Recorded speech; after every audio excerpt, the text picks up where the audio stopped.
Hello बच्चों, let's read this question. So this question says two metals A and B have work function 2 electron volt and 5 electron volt respectively.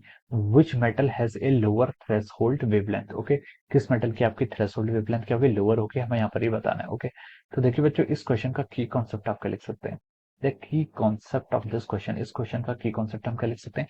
यहाँ पर हमें दो metal के work function given है और हमें बताना है कि which metal has the lower threshold wavelength. Okay, तो इस क्वेश्चन का की कॉन्सेप्ट ऑफ वर्क फंक्शन भी लिख सकते हैं या फिर क्या लिख सकते हैं, थ्रेशोल्ड वेवलेंथ भी लिख सकते हैं. ओके, तो दोनों क्या हो जाएंगे, इस क्वेश्चन के आपके की कॉन्सेप्ट हो जाएंगे. ओके, तो देखिए बच्चों, वर्क फंक्शन होता क्या है. वर्क फंक्शन होता है आपका, work function is the minimum amount of energy. This is the minimum amount of energy which is needed to eject an electron from the surface of a metal when it is irradiated by a light wave. अगर कोई light wave क्या करती है, किसी metal surface पर आपकी fall करती है, तो आपके मिनिमम जितनी अमाउंट ऑफ एनर्जी आपको देनी पड़ेगी so that the A photo electron में कम आउट. फोटो इलेक्ट्रॉन किस लिए बोल रहे हैं, फोटो इलेक्ट्रॉन इसलिए बोल रहे हैं बिकॉज इलेक्ट्रॉन जो एमिट हो रहा है, it is emitting just because of the radiation. जब उस पर रेडिएशन फॉल हो रहा है, उसके बाद आपका इलेक्ट्रॉन क्या हो रहा है, एमिट हो रहा है. Okay, so the minimum energy that is called our work function. ये क्या हो जाती है, आपकी वर्क फंक्शन कहलाता है. ओके, तो हम लिख सकते हैं ये आपका क्या हो जाता है, this is the minimum energy to eject electron. Okay, minimum energy required to eject the electron या फिर फोटो इलेक्ट्रॉन बोल सकते हैं. ओके, अब देखिए वर्क फंक्शन को हम क्या कर सकते हैं, वर्क फंक्शन की आपकी एनर्जी है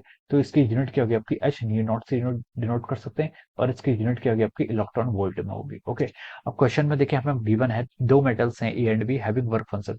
दोनों का हमें वर्क फंक्शन गिवन है. ओके, तो देखिए जो आपको वर्क फंक्शन ए के करस्पॉन्डिंग गिवन है वो कितना गिवन है, आपको 2 electron volt work function given है. ओके, और आपको जो वर्क फंक्शन आपको बी के करस्पॉन्डिंग गिवन है वो कितना गिवन है, आपको 5 इलेक्ट्रॉन वोल्ट गिवन है. ओके, अब हमसे बोला है कि which metal has the lower threshold wavelength. Okay, अब देखिए जो आपका वर्क फंक्शन होता है, वर्क फंक्शन को हम क्या लिख सकते हैं, एच न्यू नॉट लिख सकते हैं या फिर न्यू नॉट को क्या लिख सकते हैं, हम C divided by lambda naught. Okay, हम यहाँ से इसको C divided by lambda naught भी बोल सकते हैं या फिर हम ये बोल सकते हैं जब आपका वर्क फंक्शन है इसको हम क्या लिखते हैं, आपका H C by lambda naught. Okay, this is the work function in terms of the wavelength. ये आपकी वेवलेंथ के टर्म में लिख लिया और ये जो आपकी वेवलेंथ है इसे हम क्या बोलेंगे, threshold wavelength. Threshold wavelength W not lambda naught को क्या बोलेंगे हम, थ्रेशोल्ड वेवलेंथ. ओके, अगर हम इससे वेवलेंथ को क्या करते हैं, जरा से भी वेवलेंथ अगर हम इससे इंक्रीज करते हैं फिर आपका क्या होगा, इलेक्ट्रॉन्स क्या होगा, एमिट नहीं होगा. ओके, देखिए आपकी जो वर्क फंक्शन है it is inversely proportional to wavelength. Wavelength के क्या है, इनवर्सली प्रोपोर्शनल. ओके, अगर आप क्या करते हैं वेवलेंथ को इंक्रीज करेंगे. ओके, अगर आपका वेवलेंथ क्या, अगर आपकी इलेक्ट्रॉन की जो वेव, अगर आपकी जो लाइट की वेवलेंथ है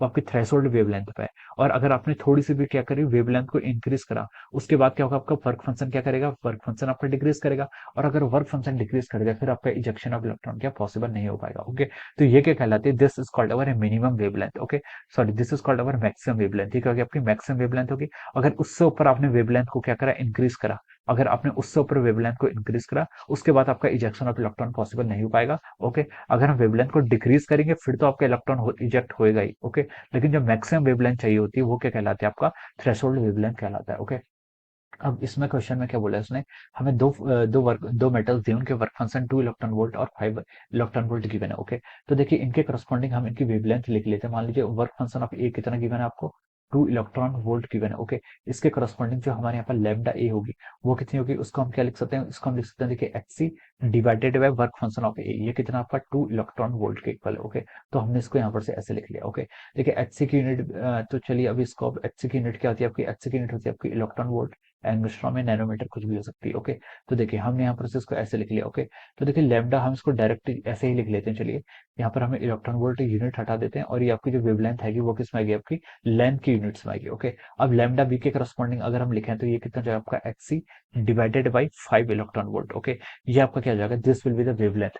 सो ये क्या आपकी लैम्डा ए क्या होगी, लैम्डा ए आपकी वेवलेंथ आ गई for the work, for the ए के लिए आ गई आपकी क्या आ गई, लैम्डा ए क्या आपकी, this will be the threshold wavelength for the metal A. Lambda B क्या है, threshold wavelength for the metal B. अब क्वेश्चन ने बोला कि which metal has a lower threshold wavelength. Lower threshold wavelength यहाँ पर किसकी होगी. ओके, तो देखिए बच्चों, तो लोअर थ्रेशोल्ड वेवलेंथ हमें बताना है. ओके, तो हम यहाँ से बता सकते हैं, देखिए थ्रेशोल्ड वेवलेंथ यहाँ पर लोअर किसके करस्पॉन्डिंग है, यहाँ पर देखिए ये आपके कितना आएगा, lambda A is equal to 0.5 times H C आएगा और लैम्डा बी कितना आएगा आपका 0.2 टाइम्स एच सी. ओके, तो हम बोल सकते हैं यहाँ पर लैम्डा ए क्या हो जाएगा, is greater than as compared to the lambda B.